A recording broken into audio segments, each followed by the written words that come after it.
Hello, ladies and gentlemen, and welcome to another episode of Raw Politics. Today, we look at President Ruto's achievement 2 years later.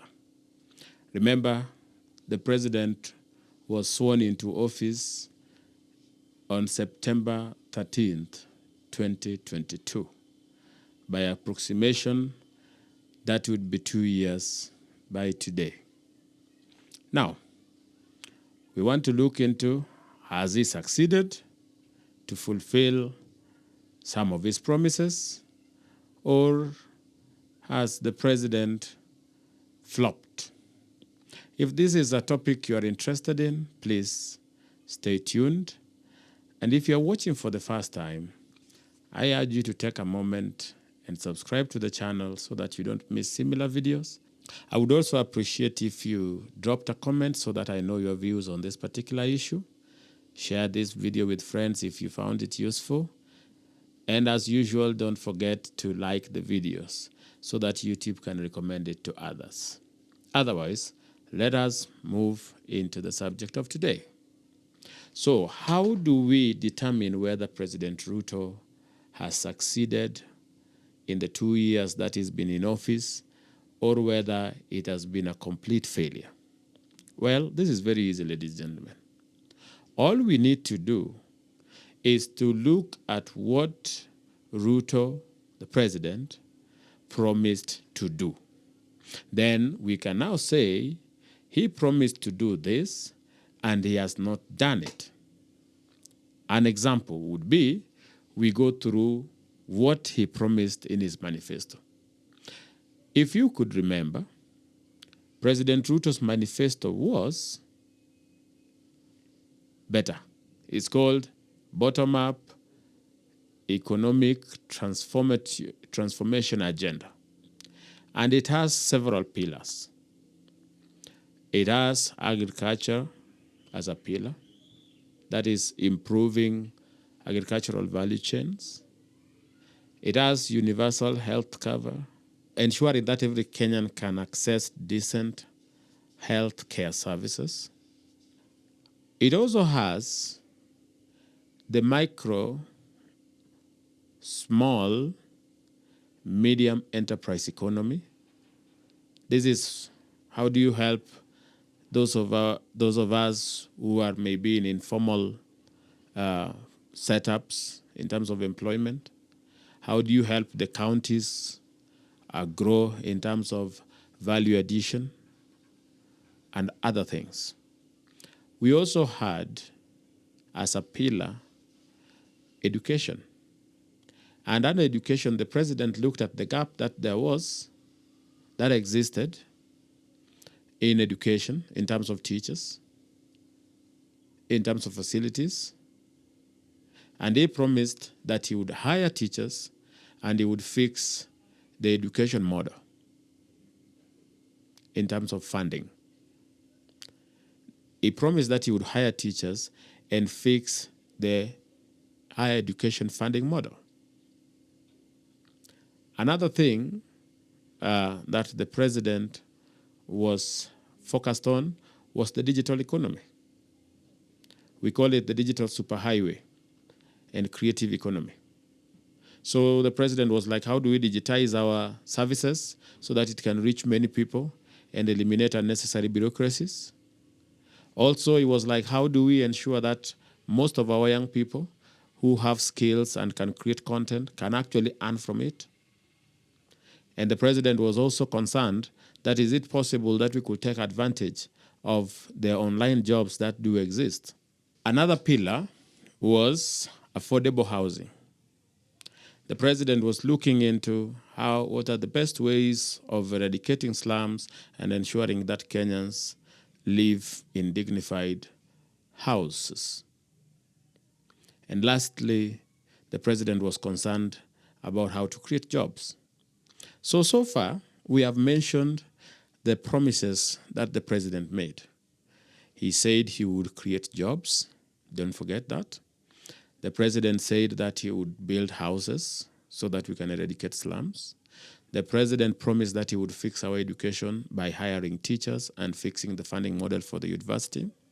The president also promised that he will look into the micro, small, and medium enterprises. And the president was also concerned about the creative economy, that is setting up the superhighway EZT. There was universal health coverage and agriculture. So let's go through these 6 promises the president made and see whether he failed. Because, ladies and gentlemen, as I said, you can only judge somebody in terms of performance. You can only rate someone based on what they were supposed to do. You can't create new things and say you are judging them based on those particular things. So if somebody says that under Ruto we've been suffering, it is in comparison to what? Maybe in comparison to under Uhuru. So just an example. Under Uhuru, we used to buy unga at 230. Under Uhuru, just cooking oil was retailing at 500 sometimes for just a liter. Under Uhuru, just a cooking gas was 1,600 or even more in some places, just for 6 kg. But now that somebody is claiming that now we are in agony, we buy unga at 100. We buy cooking oil at about 200 per liter. And we buy cooking gas at about 1,000 shillings. Is that a reduction in the cost of living or an increase in the cost of living? If anything, under Uhuru, we had an inflation rate of 9%. Currently, we are at about 4%.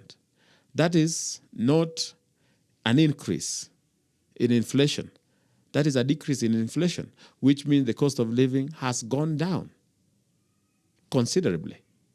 But the media would want you to believe, just to score petty politics, the media would want you to believe that things have gotten from better to worse under Ruto. Back to the things we are going to use to measure whether the president has delivered or he has not. We said the president promised to do something about our education. Actually, he promised to hire over 100,000 teachers. As we speak today, the president has already hired over 50,000 teachers. It's just 2 years. Just 2 years in office, and the president has already hired over 50 teachers. But even now, he's saying by beginning of January, he's going to hire 20,000 teachers more.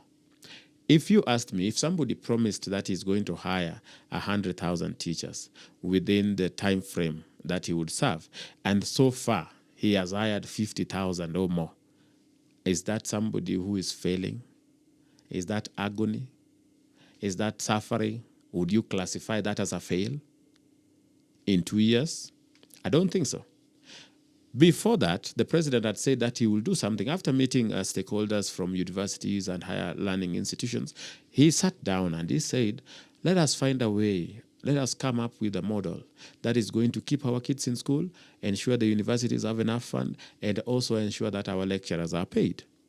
And as we speak, we are into the second year of new university funding model.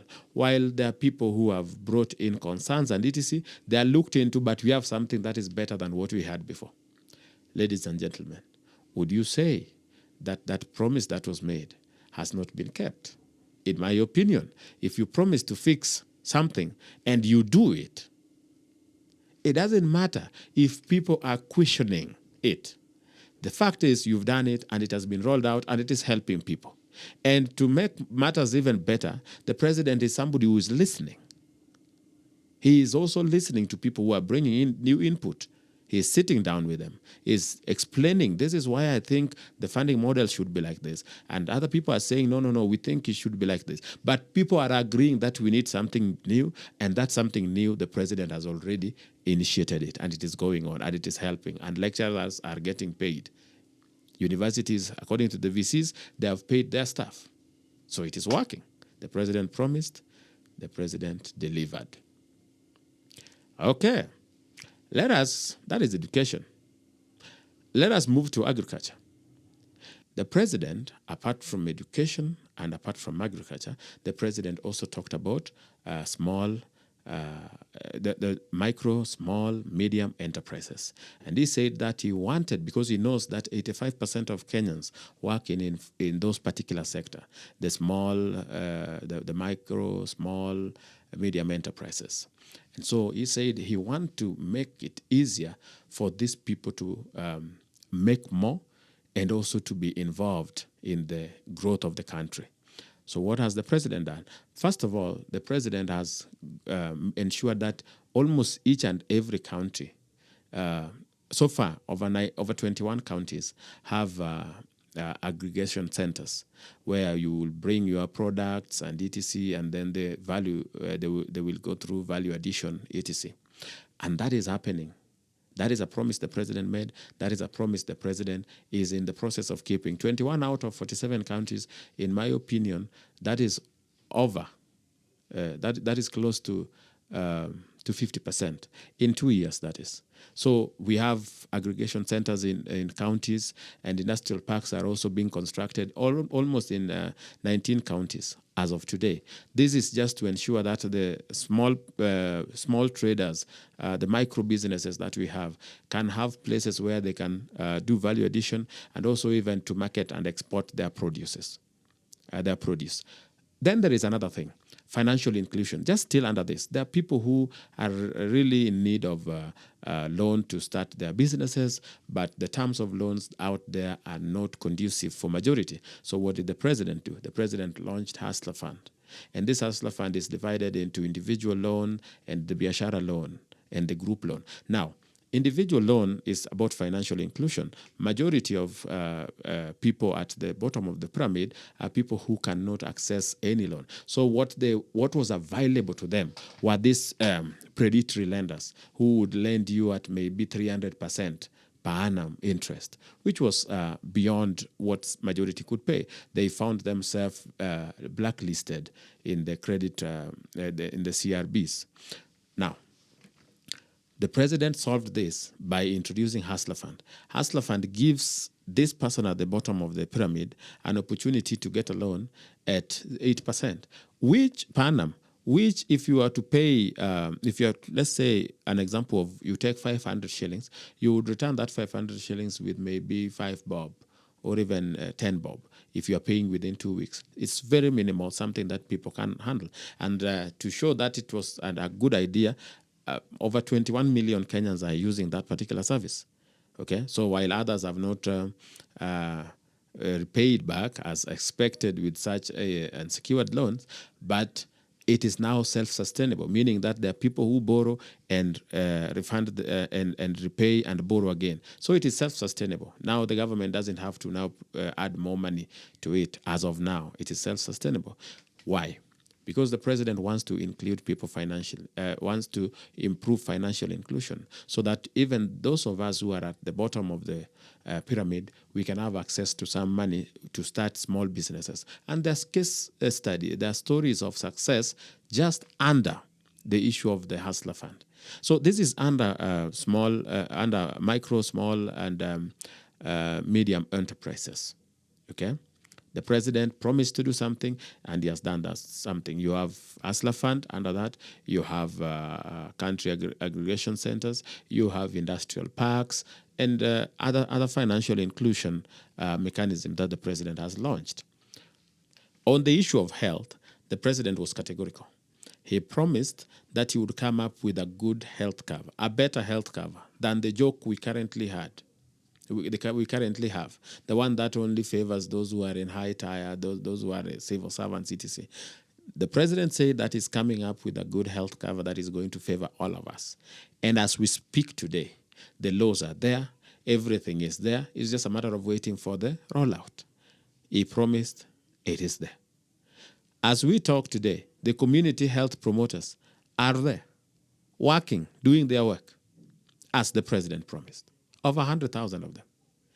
As we talk today, over 6 level 4 hospitals, new ones, have been constructed across the country, and some are being done.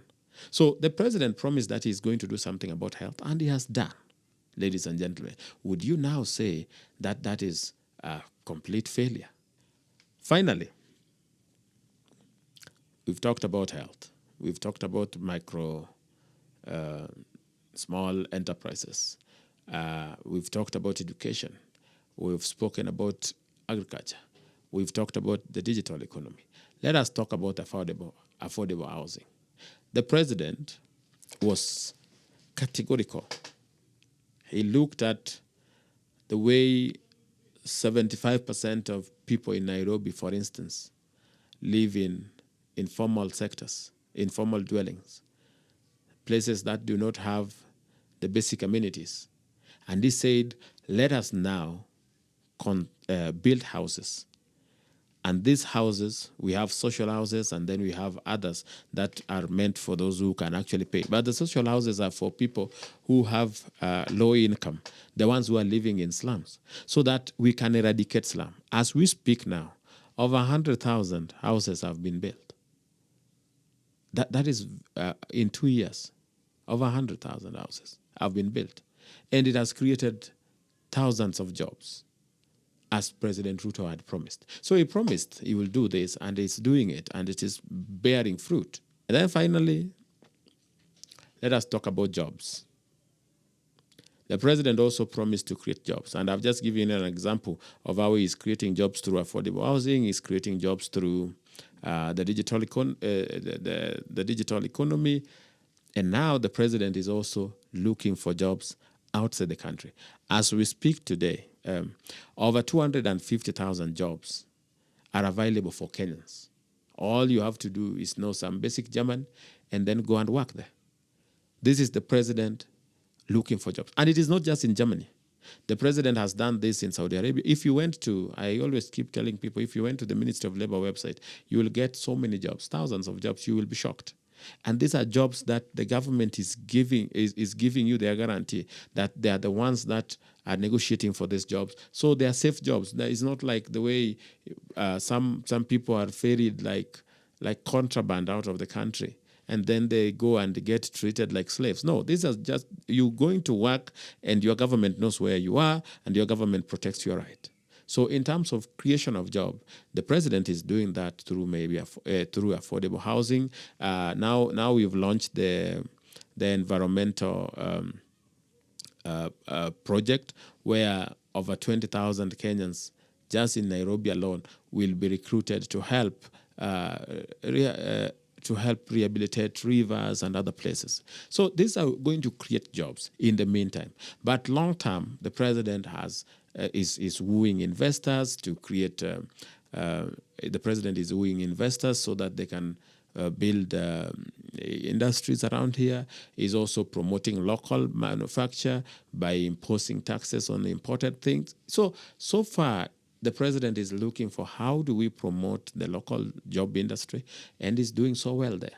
So, ladies and gentlemen, I would have talked and talked and talked, but I want to tell you that based on what the president promised, the things that he promised, the president has delivered. Just a recap, if we are to forget anything, just remember that he promised to do something about our education, and he has hired teachers, over 50,000. He promised that he was going to do something about agriculture, and the president subsidized fertilizer, and and as we speak, unga is cheaper. The president promised to do something about health cover, and we have community health promoters there. You can see them in the villages. And we have the universal, the SHA, the Social Health Authority, already set up in place and waiting to roll out the new universal health plan. The president promised to do something about creative economy, and as I told you, the platforms that we could not work on when we are working there, and government services have also been digitalized. And also, if you go back to the villages, you would find the president in conjunction with the MPs using the CDF are constructing ICT hubs. So he promised that he will do these things, and he's doing them.